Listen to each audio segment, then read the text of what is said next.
Let's see the osteology of scapula, that is the shoulder plate. First, let's see the side determination. This is a left side scapula.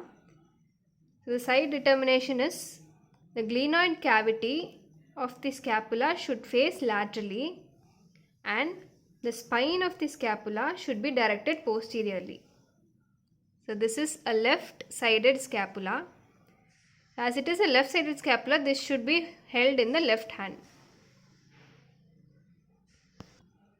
And its upper border is marked by a coracoid process and a notch called as suprascapular notch near the root of the coracoid process.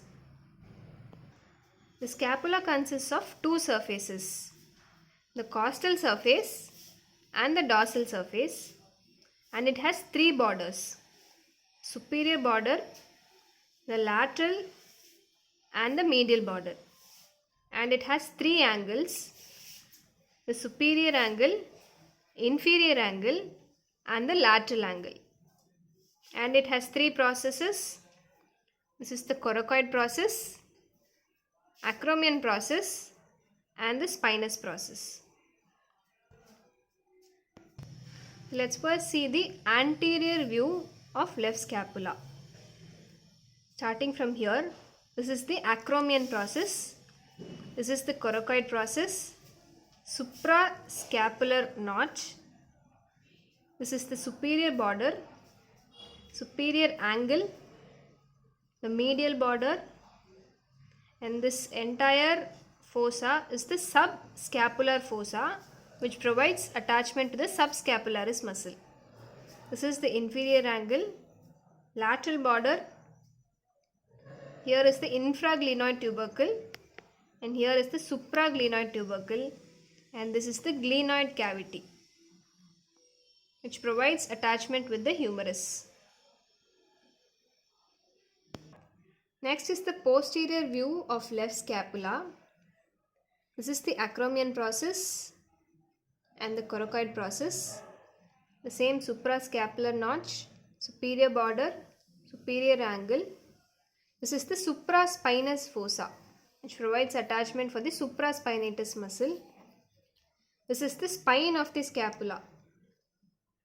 This is the acromion angle, infraglenoid tubercle and the infraspinous fossa. This entire thing is infraspinous fossa, which provides attachment to the infraspinatus muscle.